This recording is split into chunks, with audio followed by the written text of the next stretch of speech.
Apex DJ, Apex DJ, Apex. Bienvenidos a un nuevo programa de Molinos de Viento ABCD Rosario con el auspicio de la Fundación Perspectivas para el Cambio y la No Violencia. Hoy vamos a compartir con ustedes un tema sumamente interesante que frecuentemente comentamos. Sin embargo, hoy la problemática del alcoholismo, especialmente en los más jóvenes, teniendo en cuenta cómo es el desarrollo del cerebro en los jóvenes y cómo el efecto del alcohol, cómo las bebidas alcohólicas producen impacto en este cerebro que está creciendo, que está madurando, que está en pleno desarrollo. Lo dejamos con el primer material.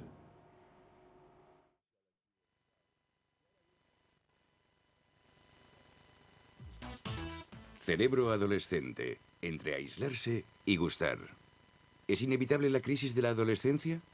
¿Por qué no afecta por igual a chicos y chicas? ¿Qué es genético y universal? ¿Qué es cultural y educacional en las conductas de riesgo de algunos adolescentes? Las neurociencias pueden dar hoy respuesta rigurosa a esas y otras cuestiones. La adolescencia se caracteriza por el crecimiento físico y psicológico de la persona. Es la fase del desarrollo humano entre la infancia y la edad adulta. Para comprender mejor cómo y por qué se producen esos cambios, analicemos el proceso de maduración cerebral. Desde que somos concebidos, los órganos de nuestro cuerpo se forman armónicamente y maduran poco a poco.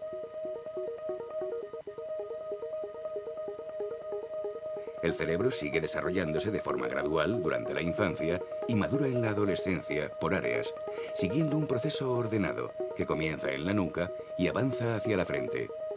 El patrón de formación y maduración de las diversas áreas depende del sexo, ya que todas las células del cerebro o llevan el par de cromosomas XX o el par XY. El tamaño de diversas áreas es ya diferente en el tiempo de la gestación.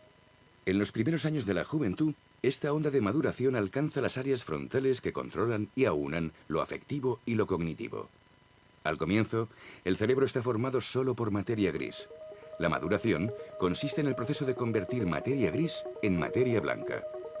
La materia gris está formada por las neuronas que desarrollan sus conexiones produciendo múltiples ramificaciones, dendritas y axones, en busca de otras con las que conectar para conducir y procesar la información. El cerebro alcanza su máximo tamaño al final de la infancia. Después permanece constante, pero cambia su estructura. La adolescencia es un momento crucial para la maduración de la personalidad, ya que el cerebro se reordena.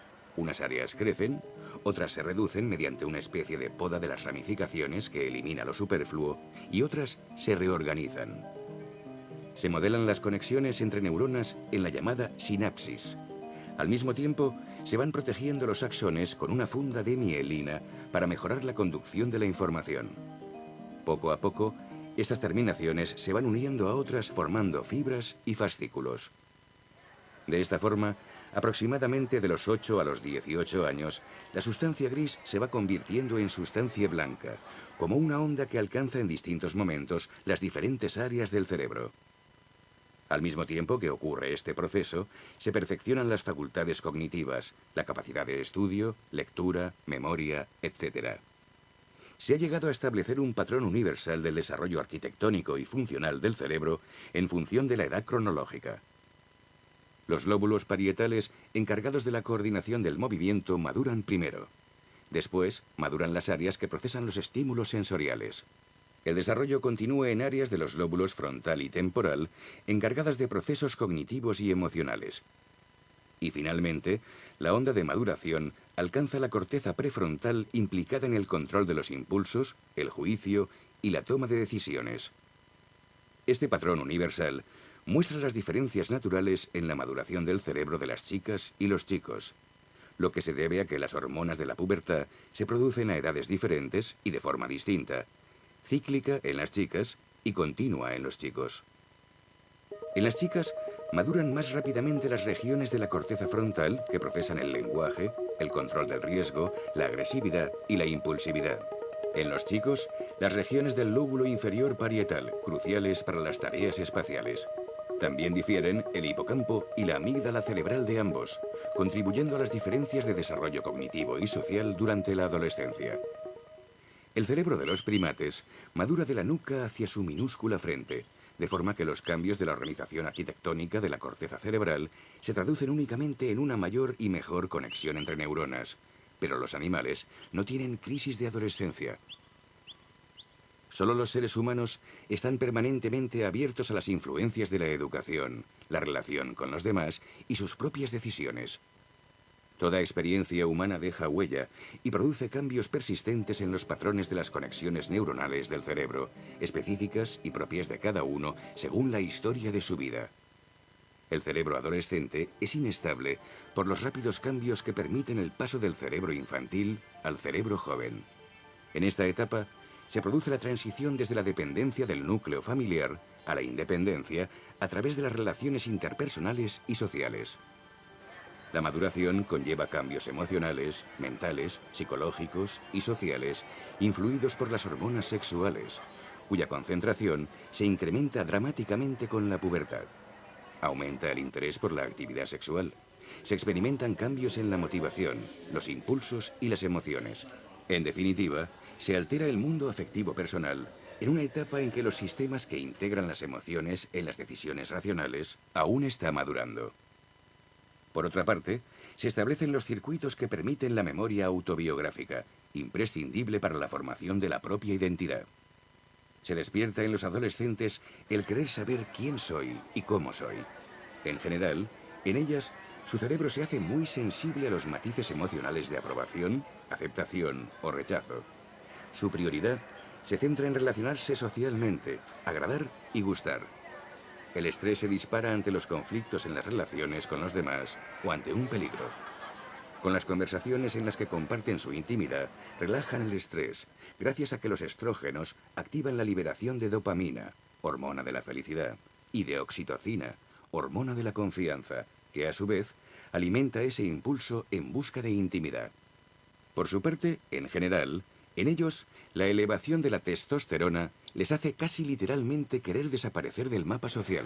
Reduce su interés por el trato social, excepto en lo que se refiere al deporte y al sexo. La vasopresina, hormona de las energías masculinas, les permite gozar con la competitividad y desear mantener su independencia. Necesitan ocupar su puesto en la jerarquía masculina. En ellos es más acusada la temeridad, tan característica en esta edad, porque conceden más expectativas a los beneficios que a los riesgos. La onda de maduración puede seguir su dirección y ritmo natural o cambiar al recibir el impacto de las experiencias con diferentes personas, situaciones y conductas. El establecimiento y la regulación de los circuitos se modela precisamente con la educación y la propia conducta. Todo contribuye al modo en que cada uno edifica su cerebro. Los cambios naturales no son la causa de la crisis emocional y de conducta de algunos adolescentes. Esa crisis, cuando se da, es el resultado de influencias sociales y de propias experiencias y actitudes de cada uno sobre un cerebro naturalmente vulnerable. Aunque no de una forma tan acusada, el cerebro permanece expuesto a cambios toda la vida, dependiendo de las experiencias, decisiones, convicciones y valores que vayamos asumiendo. Siempre tenemos la posibilidad de desarrollar hábitos y también rehacer los circuitos distorsionados a lo largo del tiempo con nuestros actos.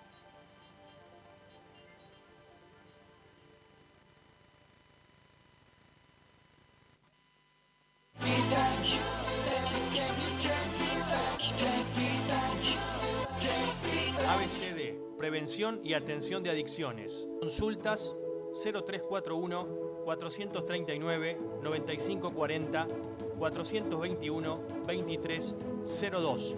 ABCD.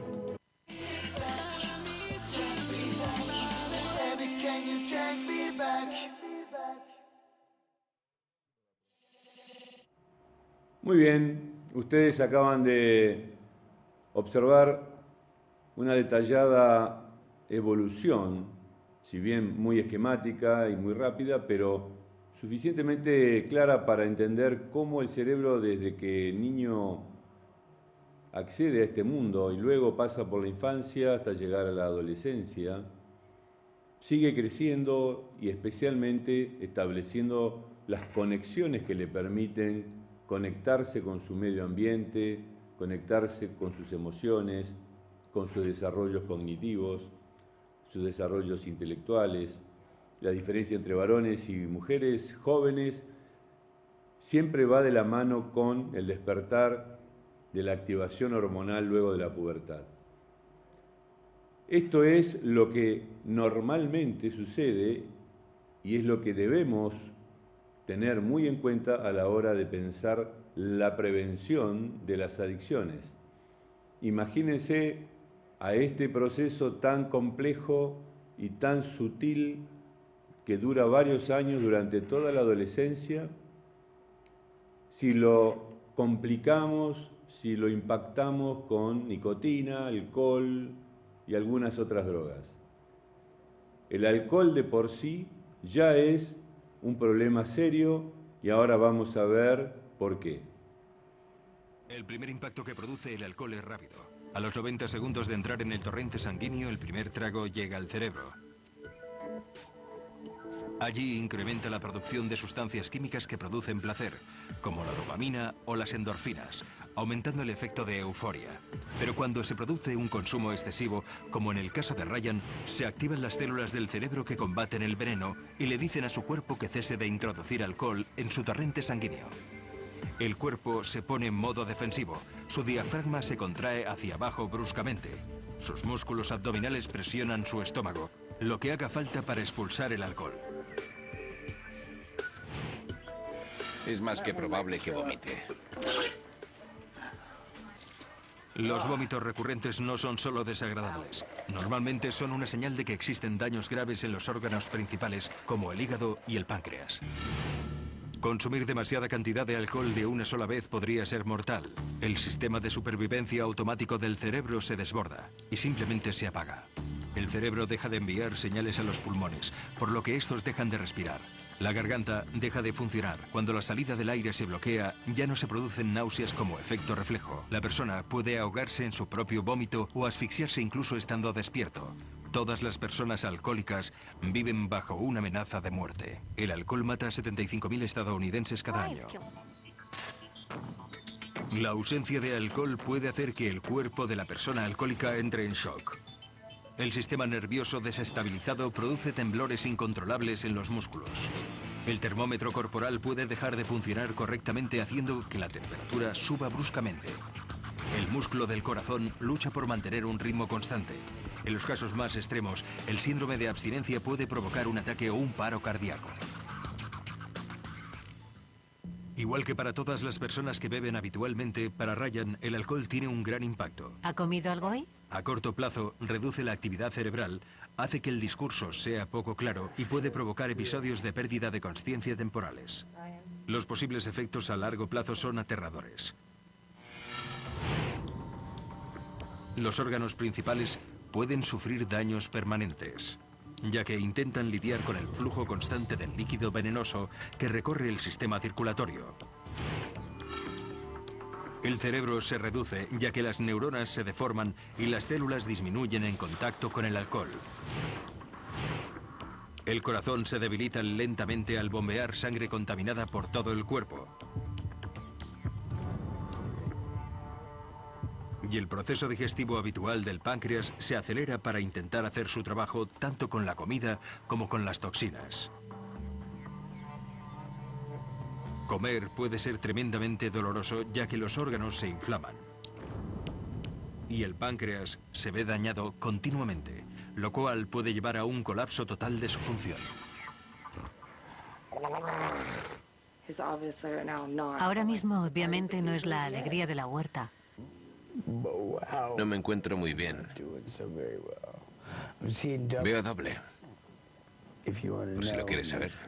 Por supuesto, los daños que produce el alcohol no son solo físicos. Los daños cerebrales pueden producir una distorsión del sentido de la realidad. Las toxinas pueden atravesar el sistema de filtro natural de su cerebro y llegar hasta el tejido cerebral. Como resultado, esto le puede producir psicosis, alucinaciones, puede escuchar voces, síntomas que sufren también las personas esquizofrénicas. Cago en... Oh my God. Dios, This is scary. esto da miedo. Yes, she's there. Ella está aquí. I am confused. Estoy confundido, estoy delirando. I don't understand. No entiendo mucho, no puedo ni sumar 2 más 2. Un día me sorprendí a mí mismo buscando un brick de leche en la secadora. Y conozco a una mujer morada sin cabeza, por cierto. Se llama Eleanor. No tiene cabeza, es morada y tiene unas tetas perfectas. Y cuando gira el cuello, chirría. Cuando estoy confuso podría creerme cualquier cosa. Oigo voces en mi cabeza. No quiero oír mis propios pensamientos. No quiero estar solo. Me da miedo ser esquizofrénico. Las alucinaciones de Ryan pueden ser producto del alcohol, pero lo que realmente le da miedo es que pueda ser una señal de esquizofrenia, como le ocurrió a su padre. Le preocupa lo que las pruebas médicas que va a realizar puedan revelar. Son los órganos de la persona alcohólica crónica los que sufren los peores daños, ya que están absorbiendo veneno 24 horas al día, 7 días a la semana. El corazón se debilita lentamente. Pero los 2 órganos más vulnerables son el páncreas y el hígado. El hígado se ve tan sobrepasado de alcohol que puede sufrir un colapso y morir. Vale, sí, sabes dónde está. Eso es tu páncreas. Y ese dolor que sientes desde aquí y que va por aquí hasta atrás, todo eso es tu páncreas. El páncreas es el órgano que más le duele a Ryan cuando come. Su función principal es segregar unas enzimas al intestino delgado que disuelven la comida cuando pasa por el sistema digestivo. Pero cuando el páncreas se confunde por la toxicidad del alcohol, libera esas enzimas en sus propios tejidos y empieza a autoconsumirse, causando un intenso dolor. Es legal. Definitivamente, el alcohol es una droga. Si no lo es, ¿qué es entonces? ¿Un té? ¿Una bebida? ¿Un alimento? Es una droga. Es un producto químico, etanol, que se combina con agua y diversos saborizantes, pero el etanol, el alcohol, es la droga. A la gente no le atrae el sabor, sino los efectos que tiene sobre el cerebro. El alcohol te hace sentir bien. Te sientes bien, se refuerza el comportamiento y a veces quieres traspasar límites. Pero tomar demasiado alcohol tiene efectos negativos. Las investigaciones se centran en cómo influye el alcohol en la agresividad por provocación. Bajo su influencia es más difícil inhibir la respuesta a una provocación. Si sumamos los costes de prevención, tratamiento, costes sociales, productividad, relaciones problemáticas y comparamos el coste total del alcohol con el de otras drogas, es difícil defender que ninguna otra droga resulte más cara que el consumo del alcohol. El alcohol es una droga tremendamente peligrosa.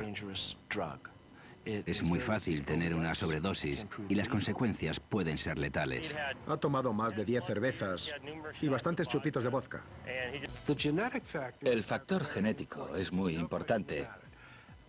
No cabe duda, los hijos de padres o madres alcohólicas deben ser extremadamente cautelosos con todo lo que beben. Quienes empiezan a beber muy jóvenes tienen más posibilidades de caer en el alcoholismo.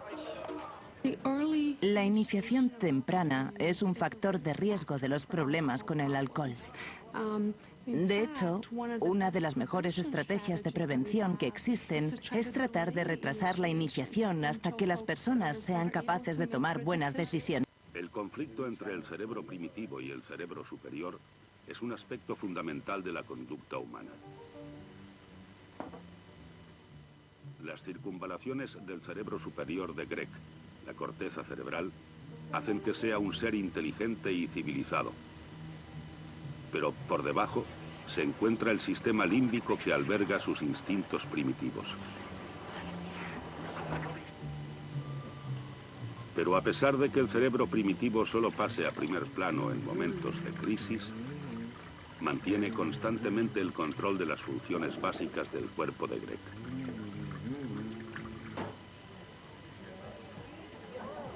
Pero este instinto de supervivencia es fácilmente eliminado. Debido a que el cerebro funciona con sustancias químicas, podemos engañarlo por medio de otras sustancias químicas.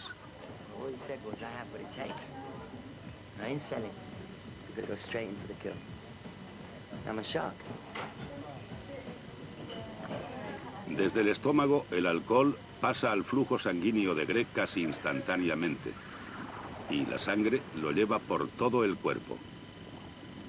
Las gruesas paredes de los vasos sanguíneos protegen su cerebro de la mayoría de las toxinas de la sangre, pero las moléculas de alcohol son tan diminutas que las atraviesan fácilmente. Segundos después del primer sorbo, el alcohol está flotando por los fluidos del cerebro de Greg. Todas las demás drogas producen los mismos efectos.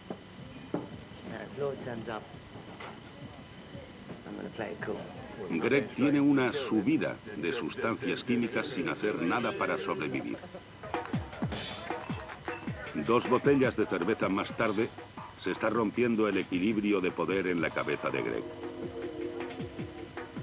Como una esponja, el cerebro de Greg está absorbiendo alcohol, y el alcohol apaga las células cerebrales. Cuando las señales eléctricas pasan de una célula a otra, las moléculas de alcohol se disuelven en la membrana de la célula y empiezan a bloquear las señales. La célula ya no puede transmitir mensajes por el cerebro.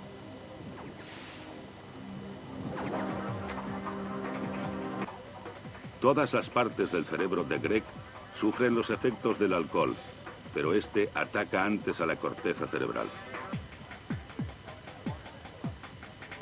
Ahora que su cerebro racional está inactivo, el cerebro animal está libre para tomar el control. Miles de años de evolución se disuelven en unas cuantas botellas de cerveza. Media hora más tarde, Greg ha ingerido el equivalente a otras 4 botellas de cerveza. Está bebiendo 8 veces más deprisa de lo que el hígado es capaz de procesar.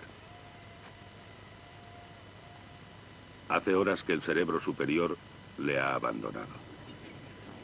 Ahora, incluso el cerebro primitivo empieza a apagarse.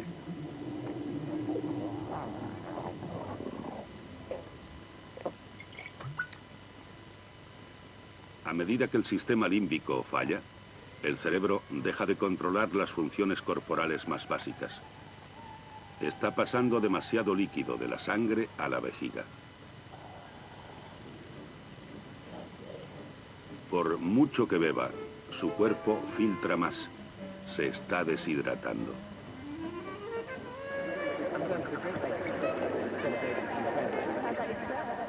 Ahora Greg ha ingerido el equivalente a 14 botellas de cerveza. El alcohol ha alcanzado la base del cerebro. Empieza a sedar el cerebelo, la parte del cerebro que ha mantenido al ser humano erguido desde la primera vez que se sostuvo sobre 2 piernas. Afortunadamente para Greg, el alcohol en la médula espinal ha apagado muchos de los nervios que envían señales de dolor al cerebro. Si no fuera por los peligrosos efectos secundarios, el alcohol sería un anestésico perfecto.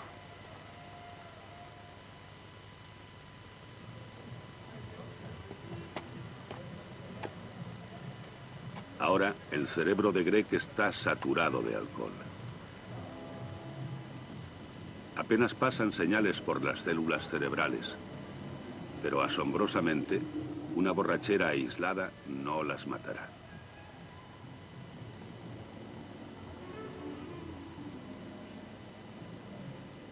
Pero si Greg se emborrachara más a menudo, podría causarle daños irreversibles al cerebro.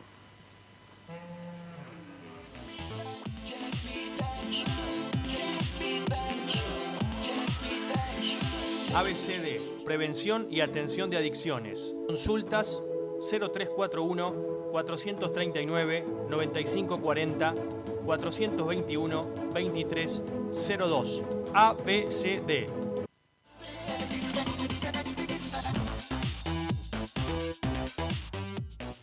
En pocos minutos hemos visto un material contundente de cómo evoluciona el cerebro en la juventud, en la adolescencia, de la manera que va madurando, accediendo al desarrollo, la posibilidad de enriquecer a través de la interacción con los demás. Sin embargo, lo que vemos en los últimos años respecto a la enorme y rápida, compulsiva cantidad de alcohol que se toma en pocas horas, especialmente los viernes en la previa, esa reunión previa. La previa se transforma en un lugar, en un momento, en un tiempo, en un territorio de enormes cantidades de bebidas alcohólicas en pocas horas. Las dos situaciones son complicadas y peligrosas. La cantidad de alcohol exagerada y el poco tiempo. Entonces, como ustedes escucharon, el hígado no puede filtrar semejante cantidad de alcohol. Todo esto queda en el torrente sanguíneo y empapa al cerebro como si fuera una esponja dentro de un balde lleno de alcohol. Eso no solamente produce un efecto en el momento de desconexión, pérdida de memoria, caídas, golpes, accidentes, sino también produce una falta de inhibición, por lo tanto la persona puede estar impulsiva, agresiva, violenta. Luego esto no lo recuerda, pero los daños se observan tanto en sí mismo como en los demás. Especialmente si ha habido relaciones sexuales compulsivas, si ha habido situaciones de manejo, motos, autos, subirse a un vehículo varias personas con esa cantidad de alcohol en el cerebro que impide reflejos, que impide precaución y que expone con muchísima vulnerabilidad a situaciones de gran riesgo. Esto debe ser tomado en cuenta por los adultos, por los docentes, por los padres, por los directores y presidentes, miembros de instituciones que toman decisiones, los referentes políticos, concejales, diputados, senadores. Nuestras autoridades deben tener claro que no puede ser que los jóvenes se hagan tanto daño cuando los adultos no los cuidan ni los protegen adecuadamente. No podemos esperar que un joven en plena etapa y en pleno proceso de maduración sea capaz de poner un límite cuando los adultos no lo han puesto. Como siempre, este programa lo van a poder observar y repetir en nuestra página de Molinos de Viento, ABCD Rosario en Facebook. Hasta la próxima.